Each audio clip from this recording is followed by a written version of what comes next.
18절.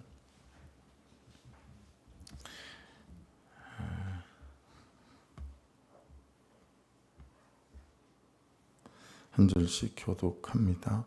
모세가 그의 장인 이드로에게로 돌아가서 그에게 이르되 내가 애굽에 있는 내 형제들에게로 돌아가서 그들이 아직 살아있는지 알아보려 하오니 나로 가게 하소서. 이드로가 모세에게 평안히 가라 하니라. 여호와께서 미디안에서 모세에게 이르시되 애굽으로 돌아가라. 내 목숨을 노리던 자가 다 죽었느니라. 모세가 그의 아내와 아들들을 나귀에 태우고 애굽으로 돌아가는데 모세가 하나님의 지팡이를 손에 잡았더라.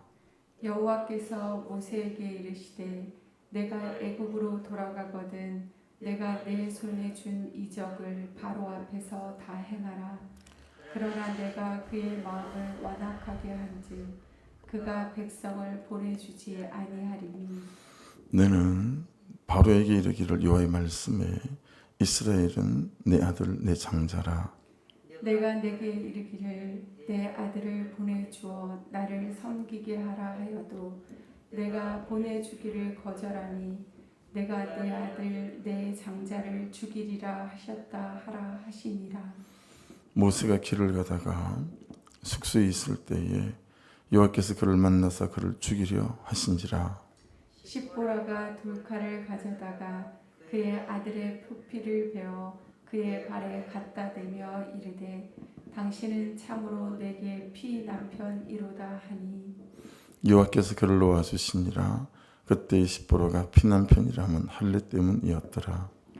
여호와께서 아론에게 이르시되 광야에 가서 모세를 맞으라 하시니 그가 가서 하나님의 산에서 모세를 만나 그에게 입맞추니 모세가 여호와께서 자기에게 분부하여 보내신 모든 말씀과 여호와께서 자기에게 명령하신 모든 이적을 아론에게 알리니라. 모세와 아론이 가서 이스라엘 자손의 모든 장로를 모으고 아론이 여호와께서 모세에게 이르신 모든 말씀을 전하고 그 백성 앞에서 이적을 행하니 백성이 믿으며 여호와께서 이스라엘 자손을 찾으시고 그들의 고난을 살피셨다 함을 듣고 머리 숙여 경배하였더라. 아멘. 18절 말씀을 먼저 보시죠. 모세가 그의 장인 이드로에게 돌아가서 그에게 이르되 내가 애굽에 있는 내 형제들에게로 돌아가서 그들이 아직 살아있는지 알아보려 하오니 나로 가게 하소서. 이드로가 모세에게 평안히 가라 하니라. 모세 입장에서는 모세의 부르심과 보내심이 분명하죠. 바로 지금쯤이 이런 구절들은 나오잖아요. 요즘 또는 오늘 이 하루를 살면서 여러분들의 부르심과 보내심은 무엇인지, 결국은 오늘 31절도 제일 마지막에 보시면 영혼을 구원하는 것이고 사람을 살리는 것이잖아요. 우리가 직업이 다 다르고 천차만별이지만 결국 큐티의 끝도 영혼 구원이고 우리 신앙생활의 끝도 사람을 살리는 영혼 구원에 있다. 이건 변할 수 없는 거죠. 거기에 대한 우리의 보내심이 있고 보내심이 있다라고 하는 거. 자, 그런데 모세가 그의 장인 이드로에게 상세히 여러분 설명하지 않죠. 그죠? 그냥 애굽에 있는 내 형제들에게 한번 가보려고 합니다. 뭐 이 정도예요. 하나님이 나를 부르셨습니다라는 말도 하지 않고 여차여차 합니다. 이런 얘기들도 하지 않죠. 무슨 얘기일까요? 그러니까 여러분, 여러분의 부르심과 여러분의 보내심 외로울 때가 많아요. 왜냐하면 나의 부르심과 나의 보내심을 얘기해도 다 이해하지 못하고 납득하지 못하고 설득되지 않는 경우가 되게 많이 있죠. 되게 많이 있어요. 그래서 왜 그렇게 가는가, 왜 그렇게 하는가, 이런 일들을 말해도 모르죠. 같은 한국말을 하는데 같은 한국말이 안 통하잖아요. 그걸 여러분들도 신앙생활하면서 많이 느끼시잖아요. 그래서 이렇게 말이 잘 통하지 않죠. 그래서 여러분, 이전에도 이 말씀을 함께 나눴었지만 항상 열쇠를 쥔 자는 말씀 앞에 서는 자고 말씀을 깨닫는 자입니다. 그리고 하나님의 은혜를 공급받는 자예요. 그러니 너무 장인 이도로를 탓할 것 없다. 여러분 주변에 여러분의 영적인 깨달음과 성숙의 분량만큼 그들이 그렇지 않은 분들 있을 수 있잖아요. 그들에 대해서 우리가 품어야 될 마음들일 수 있는 거죠. 그래서 그것들을 잘 감안하셔서 여러분이 가지고 있는 헌신과 여러분이 깨닫는 모든 것들을 깨닫지 못해요. 말이 통하지 않아요. 그러므로 항상 그럴 때 지치지 마시고 물러서지 마시고 잘 중보하며 내 부르심의 자리를 잘 가져가는 것들이 우리에게 되게 중요하다라고 하는 거죠. 19절 말씀을 보시면 여호와께서 미디안에서 모세에게 이르시되 애굽으로 돌아가라 내 목숨을 노리던 자가 다 죽었느니라. 여러분 18절과 19절 사이에 뭔가가 있다라고 묵상을 하면서 느껴지는 거 있죠.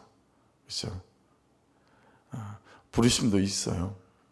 알겠어요. 모세가 나를 그곳에 보내셨다는 것도 명백히 잘 알겠어요. 해서 장인에게 간다고 말씀했어요. 장인이 갔다 오라고 얘기했어요. 그런데 하나님이 뭐라고 말씀하시죠? 모세에게 미디안에서 다시 말씀하시잖아요. 애굽으로 돌아가라. 내 목숨을 노리던 자가 다 죽었느니라. 그러니까 여러분 여전히 모세 안에 뭐가 있다는 걸 볼 수 있어요. 두려움이 있다라는 사실들을 볼 수 있죠. 그래서 재차 하나님께서 뭐라고 말씀하시냐면 야 너를 죽이려고 했던 사람들이 다 죽었다라고 말하고 있습니다. 여러분 세상에서는 아는 것이 힘이다 그렇게 말하죠. 그런데 그만큼 아는 만큼 또 두려움이 될 때도 있거든요. 그러니까 세상을 보는 현실을 보는 우리의 지혜로운 눈들이 항상 있어야 되겠으나 그것보다는 하나님을 보는 시선이 우리에게는 항상 더 커서 그 하나님 안에 있는 믿음을 통해서 현실들을 반대들을 잘 극복하고 뚫고 나갈 수 있는 그런 저와 여러분 될 수 있기를 주의 이름으로 축복합니다. 어쨌든 19절도 우리에게 어떻게 탁 하나님의 음성으로 와닿습니까?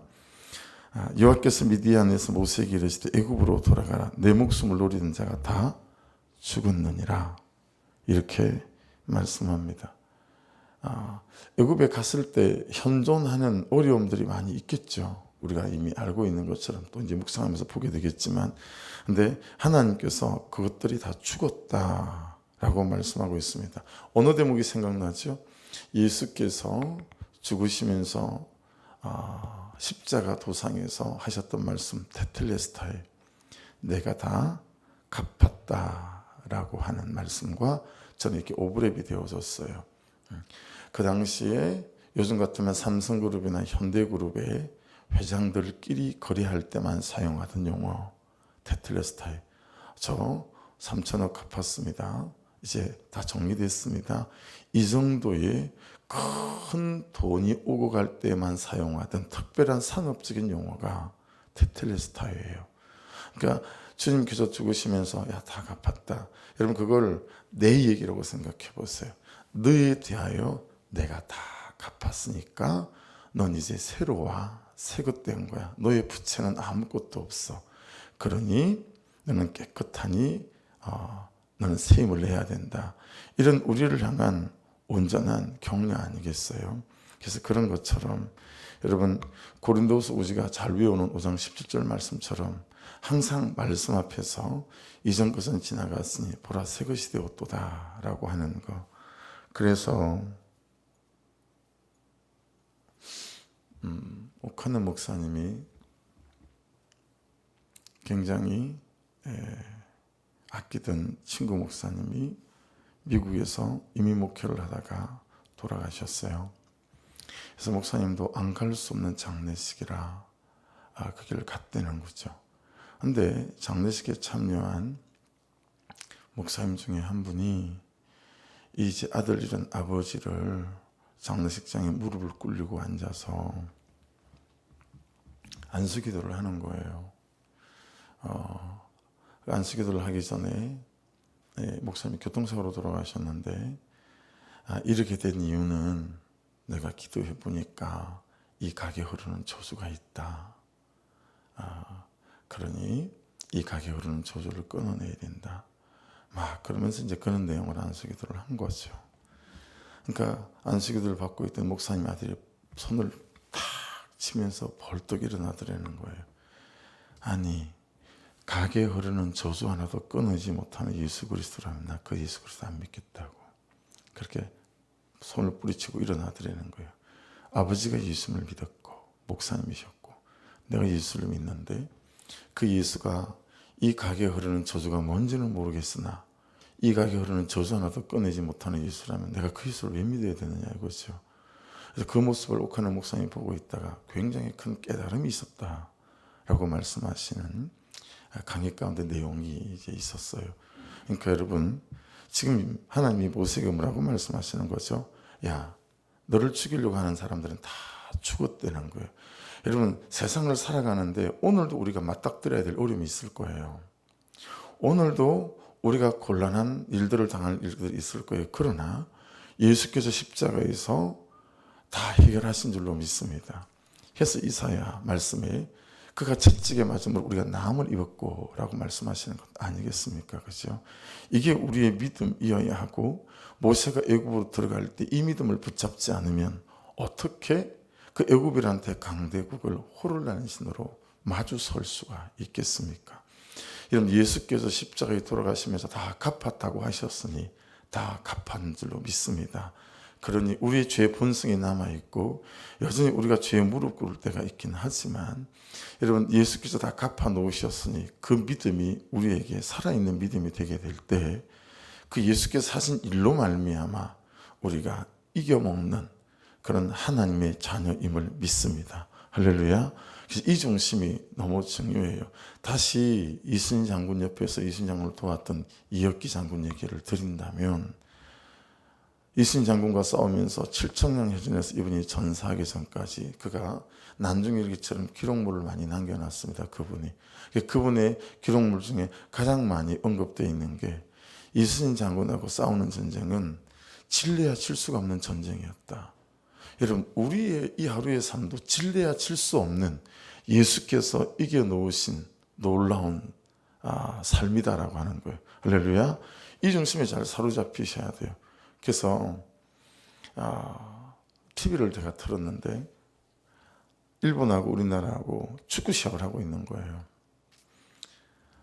그런데 축구 시합을 지고 있어요. 1대0으로. 그래가지고 제가 얼마나 막 열이 뻗치는지 어린 나이인데도 그게 몰입해가지고 막 황순흥 선수가 우리 때는 헛발질을 잘해가지고 지금 감독님이지만 그래가지고 막 우리 한국 선수들 욕하면서 막 그러고 있는데 형이 옆으로 쑥 지나가면서 웃는 거예요. 그래서 아니 치고 있는데 왜 웃냐고 그랬더니 야, 그 재방송이야. 우리가 2대1로 이긴 거야 그거. 그러는 거 있죠. 여러분 예수께서 이겨놓으신 삶 속에 저와 여러분이 있다는 사실에 대해서 딱 중심이 잡혀야 합니다. 그럴 때 그게 마귀였던 뭐였던 우리가 이길 수 있다는 거죠. 너무 자주 언급되셔서 식상하시겠지만 그래서 시골에 제가 어릴 때 시골이라 다 개를 강아지가 아니죠. 다 개를 키웠는데 황성진이라고 하는 친구지만 유일하게 도사견을 붙들어 매놨어요. 도사견은 투견이기 때문에 진짜 생긴 것도 험악스럽게 생기고 성질도 아주 그냥 못됐어요. 그러니까 사람에 대해서 이렇게 친근하지 않은 개예요. 그걸 묶고 노니까 그 친구 집에 놀러 갈 때는 딱 거리를 맞춰 서서 친구들이 줄을 서서 쭉 서서 그 도사견을 놀려먹는 재미가 만만치 않은 거예요. 막 놀려먹고 그 콩알 만한 노란 콩알 만한 조그만 돌을 주시다가 이마에다가 톡톡 던지고 그럼 얘가 막 화가 나가지고요 막 잡아먹을 듯이 막 어르는 거래요. 실컷 놀려먹고 그냥 저쪽 대문 반대편으로 싹 붙어서 개를 쳐다보면서 등을 맞대고 이러고 쏙 들어가요. 그 나올 때도 또 막 놀려먹고 쏙 나와서 집으로 와요. 우리가 그렇게 할 수 있는 이유가 뭐죠? 걔가 묶여 있다라는 사실 때문에 그런 거죠. 그러니까 여러분, 예수께서 십자가에 달려 돌아가실 때 모든 어둠의 권세와 사단들을 묶었어요. 할렐루야. 영화처럼 드라마처럼 마귀는 직접 우리를 죽일 수가 없어요. 그래서 하는 방법은 뭐예요? 우리를 유혹하는 거죠. 그래서 죄짓게 만드는 거죠. 왜냐하면 죄는 하나님과 우리를 분리시키기 때문이기 때문에 그렇습니다. 그러니 여러분, 항상 예수 그리스도의 이름으로 그들을 압도할 수 있음을 믿고 내게 믿음으로 그것들과 대적해낼 수 있는 은혜가 항상 저와 여러분에게 공급될 수 있도록 그분의 은혜 바다에 잘 잠김받을 수 있기를 주의 이름으로 축복합니다. 그것들은 이미 다 예수 이름으로 죽었습니다. 할렐루야. 그래서 그게 하나님의 선언 아닙니까? 말씀의 선언입니다. 야, 다른 것은 난 죽었다. 그래서 남아있는 게 뭐죠? 너만 죽으면 된다라는 거예요. 할렐루야. 이게 우리의 싸움의 핵심이에요. 여러분, 다른 건 다 예수께서 죽어 놓으셨어요. 근데 누구만 펄펄 살아있어요? 나만 펄펄 살아있어요. 내 욕심만 펄펄 살아있고, 그렇죠? 나의 옳고 그름만 펄펄 살아있고. 우리 인생에 문제가 자꾸 생기고 어그러지는 이유는 하나님께서 하실 일을 안 해놓으셔서가 아니에요. 예수가 하실 일을 안 해놓으셔서가 아니에요. 내가 살아있기 때문에 그런 거예요. 그래서 이 말씀은 저는 그렇게 푹 와닿는 거죠. 야, 내가 다 했거든. 너만 죽으면 돼.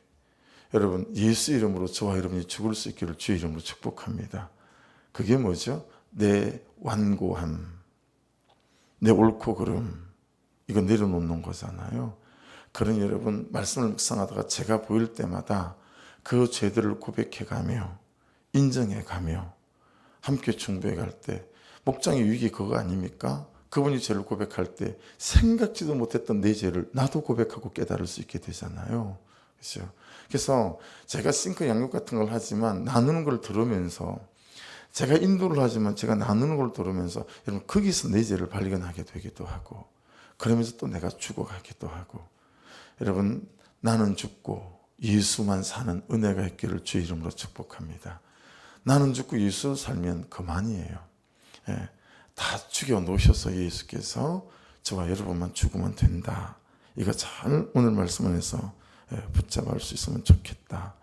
20절 보십시오. 모세가 그의 아내와 아들들을 나귀에 태우고 애굽으로 돌아가는데 모세가 하나님의 지팡이를 손에 잡았더라. 우리는 이제 그동안에 이 하나님의 지팡이를 손에 잡았더라, 언젠가 이 본문을 가지고 주일날 메시지를 나눴던 기억이 좀 나는데 찾지 못하겠어요. 모세가 하나님의 지팡이를 손에 잡았더라, 이제 이게 이거거든요. 근데 이걸 원어를 좀 여러분 찾아서 이렇게 좀 잘 살펴봤더니 하나님의 지팡이보다 하나님의 지팡이를 붙잡은 모세가 훨씬 더 중요하더라고요. 무슨 얘기냐면 이 하나님의 지팡이의 뜻이 이런 뜻입니다. 하나님으로부터 만져진 지팡이. 그러니까 여러분, 이 지팡이는 평생 모세가 갖고 다닌 거잖아요. 그런데 이 손에 있는 게 뭐니? 우리 앞에서 봤죠? 이 지팡이입니다. 그거 던져라. 여러분, 지팡이의 뜻 기억하세요? 마태, 화살대. 기억나시죠? 화살대. 화살촉도 없고 날아갈 때 방향을 조절하는 날개깃도 없는, 그리고 활도 없는 그냥 화살대. 한마디로 여러분, 갈대라는 거죠. 흔들리는 갈대. 근데 거기에 화살촉을 붙이고 뒤에 날개를 붙이고 활에 재어서 시위를 당길 때 그때부터 의미가 있는 거잖아요. 그래서 화살대, 야, 지팡이를 던져라. 야, 제발 네가 할 수 없다라고 하는 이런 연약함들을 던져라. 우리가 그렇게 해석하지 않았습니까? 그래서 이 하나님의 지팡이, 이제는 하나님께로 만져진 지팡이니까 사실은 이 하나님의 지팡이 도구처럼 보이지만 이것 모세 자신에 대한 이야기일 수 있어요. 그러니까 여러분, 지금 모세는 하나님께 만져진 모세인 거죠. 여러분, 저와 여러분도 하나님께 만져진, 하나님께 사로잡히고 붙잡힌 한 사람 한 사람 될 수 있기를 주의 이름으로 축복합니다. 그래서 이 하루를 사시면서도 말씀에 만져진, 은혜에 사로잡힌 사람이 되어지는 것. 2시간마다 알람을 이제 제가 가끔씩 이렇게 잘 못하는 것 같아서 해숙자매한테 부탁을 했어요. 해숙자매한테 2시간마다 알람을 좀 가만가만 큐티 단톡방에 올려라. 그래서 그게 예수 목소리거든요. 진짜 귀엽지 않아요? 예수 목소리로 가만가만 오늘 말씀이 뭐라고 하셨더라? 뭐 이런 거. 2시간마다 계속 하나님께 사로잡힌 만져진 말씀에 사로잡힌 나로 서 있기 위함이다 라고 하는 거죠. 그래서 절대로 없으면 안 되는 거, 꼭 이 새벽부터 있어야 될 거, 하나님께로 만져진 사람, 말씀으로부터 만져진 사람, 작심 1일의 사람이 되면 됩니다. 그래서 이 하루도 말씀. 여러분 휴대폰도 매일 충전해서 쓰시잖아요. 그렇죠? 우리는 하나님께로부터 만져진 사람 돼서 이 하루 잘 사시고, 내일 또 하나님께 만져진 사람 또 돼서 사시고, 참 감사하죠. 하루를 24시간이 아니라 240시간으로 만들어 놓으셨다고 생각해 보세요. 하나님이 참 버거울 거예요. 그렇죠? 그래서 오늘도 하나님께로 잘 만져진 저의 성품, 여러분의 성품, 여러분의 기질과 여러분의 심성이 될 수 있기를 주의 이름으로 축복합니다. 이제 모세가 이렇게 만져진 거예요. 만져진 거예요. 그래서 지팡이보다 훨씬 중요한 것은 하나님께로부터 만져진 모세입니다. 여러분은 이런저런 도구가 있어야 된다고 생각하나? 아니요. 진짜 중요한 건 여러분이 하나님께 만져진 사람인가? 라는 거예요. 그렇죠? 하나님은 도구로 일하지 않으시고 여러분과 저를 통해서 일하시는 하나님이세요. 그러니까 하나님에게 제일 중요한 건 여러분이에요. 저예요. 왜냐하면 우리를 통해서 일하시니까. 우리가 하나님께로부터 만져진 사람이 되는 것이 너무너무 중요한 거죠. 23절 보십시오. 내가 내게 이르기를 내 아들을 보내주어 나를 섬기게 하여도 내가 보내주기를 거절하니 내가 내 아들 내 장자를 죽이리라 하셨다라 하시니라. 하나님이 말씀을 모세에게 넣어준 거죠. 너 바로에게 이렇게 말해야 된다. 그래서 여러분 21절 보십시오. 여호와께서 모세에게 이르시되 내가 애굽으로 돌아가거든 내가 내 손에 준 이적을 바로 앞에서 다 행하라. 그러나 내가 그의 마음을 완악하게, 그의 밑줄 그어 보십시오. 완악. 이걸 옛날 성경은 강팍하다 이렇게 해놨어요. 강팍하게 하다. 자, 이제 여기서 적용점은 여러분이 바로가 되시면 됩니다. 여러분이 바로가 되시면 되고, 말씀이 말씀하시죠. 말씀이 말씀하시는 게 모세라고 생각하시면 되죠. 내게 남아있는 강팍함이 뭔가? 10장을 하잖아요. 10장을 할 때 잘 보시면 이제 계속 나올 거니까 5번은 바울 스스로가 강팍한 거예요. 바울 스스로가. 근데 6째 재앙부터서는 하나님이 그를 강팍하게 해요. 이게 이제 참 의미 있게 와닿는 거예요. 여러분 바로가 원래 본성이 강팍해가지고 안 보내는 거예요. 이런 재앙으로도 안 보내는 거죠. 그런데 6째 재앙부터서는 하나님이 바로의 마음을 강팍하게 해요. 여러분 이 출애굽을 처음에 우리가 묵상할 때 제가 한 말 기억하세요. 바로를 위한, 그를 설득하기 위한, 이스라엘 백성을 놓기 위한 10재앙 같으나 사실은 잘 따지고 보면 이 10재앙은 이스라엘 백성을 준비시키는 과정이었다라고 하는 거죠. 왜냐하면 출애굽하면서부터 홍해를 맞닥뜨리게 될 텐데, 수없는 광야를 맞닥뜨리게 될 텐데, 그때 믿음 없는 이스라엘 백성은 큰일인 거예요. 그러니 10재앙을 통해서 하나님이 어떤 분이신지, 결정적으로 장자가 죽어나가는 사건을 통해서 하나님이 어떤 분이신지에 대한 정확한 믿음을 붙잡고 그 연후에 출애굽이 시작된다라고 하는 거예요. 그러니 여러분 5번은 바울 스스로가 강팍했다는 사실, 그러나 6번째부터서는 하나님이 그를 강팍하게 만들었다는 사실을 통해서도 아직 이스라엘 백성들이 5번의 재앙을 통해서 준비되지 않은 거예요. 여러분 하나님의 때는 여러분에게 있어요. 그에게 있지 않아요. 내가 하나님 안에서 어떻게 준비되어질 것인가, 이거. 그래서 내 강팍함을 오늘 아침에는 잘 살펴야 합니다. 내 강팍함. 그래서 하나님이 하나님 일을 하실 때 가장 중요한 건 제가 준비되는 거겠죠. 그리고 여러분이 준비되어지는 거겠죠. 근데 우리는 맨날 그 사람 때문이라고 말하잖아요. 그런 말 정말 입에서 없이 만들어야 돼요. 이 현실 때문이라고 말하잖아요. 아닙니다. 내 마음 안에 있는 강팍감을 하나님께서 끄집어내기를 원하세요. 할렐루야. 이게 구속사예요. 이게 구속사로 말씀을 보는 거예요.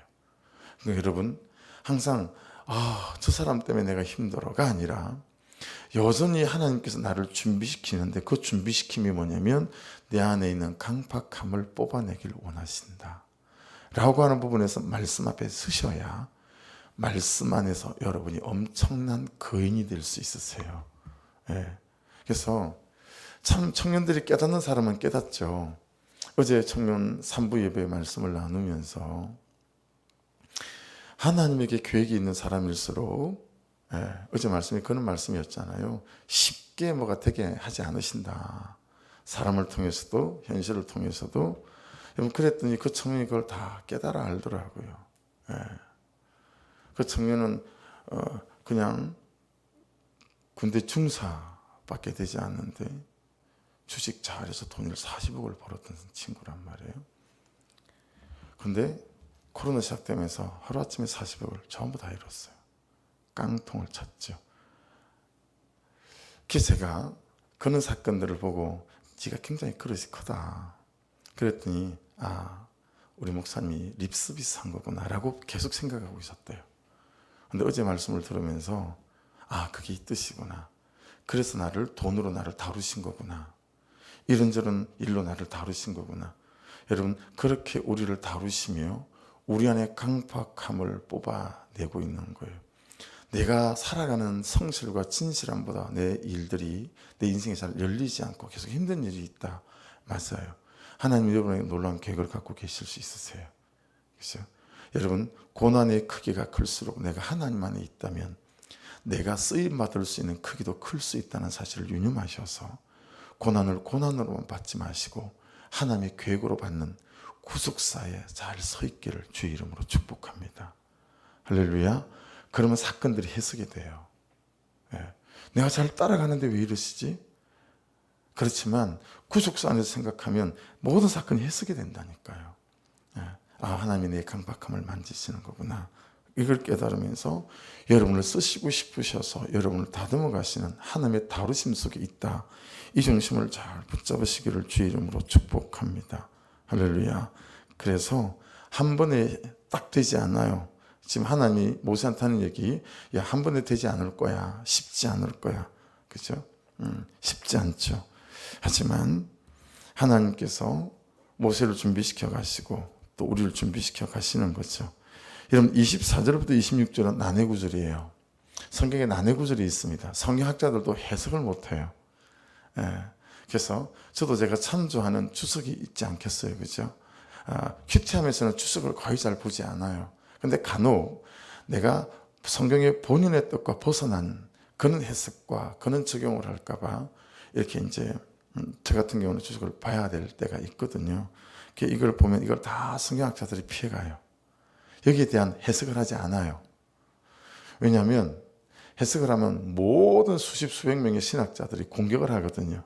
그럼 방어를 해내야 되는데 성경적으로 신학적으로 방어를 못하니까 이런 건 슬쩍 넘어가 버립니다.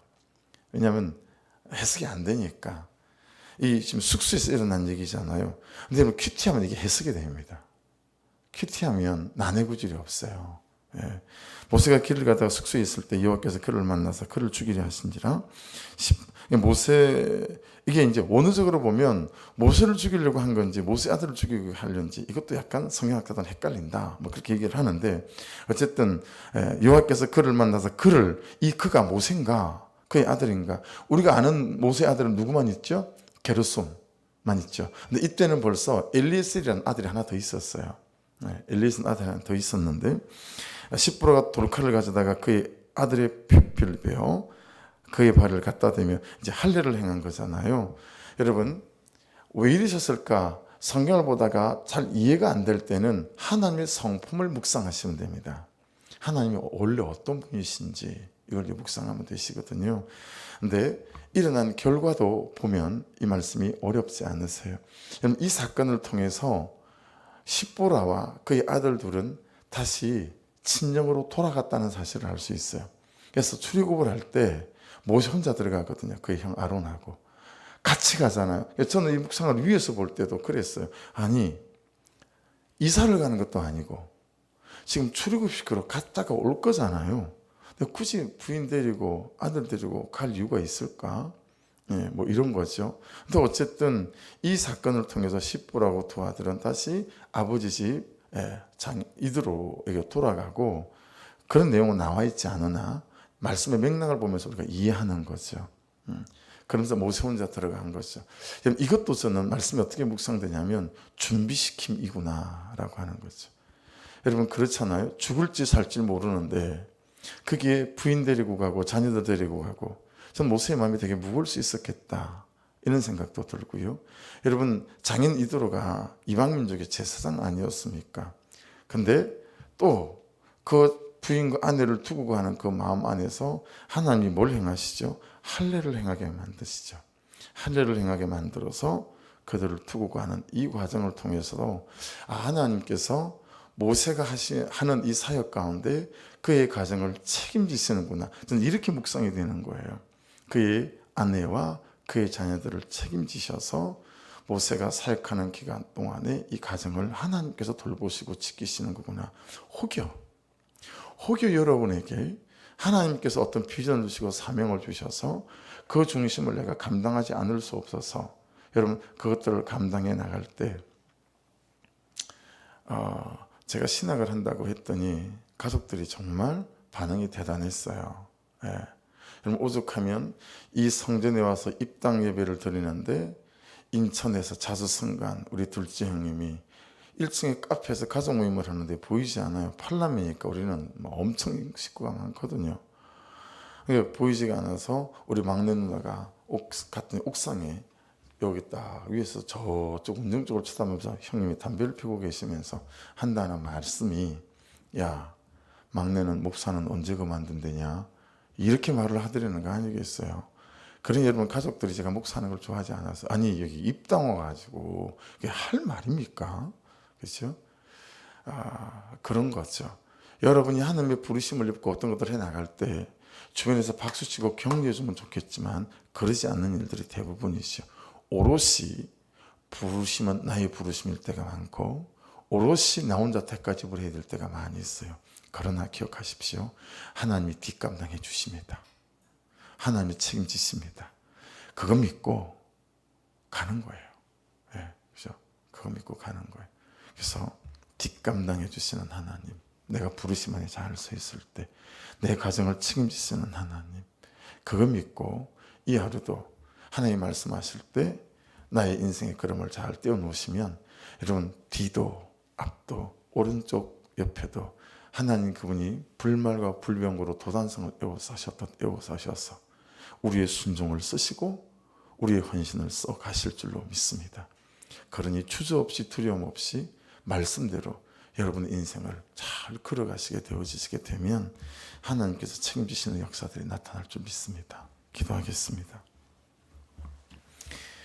제가 준비되어야 되고요. 여러분이 준비되어야 돼요. 그때까지는 하나님이 바로의 마음을 강팍하게 하셨듯이 우리의 마음을 우리 현실들을 또 다루시면서 우리를 다루가실 때가 있어요. 제일 큰 기도 제목은 그렇게 기도했으면 좋겠어요.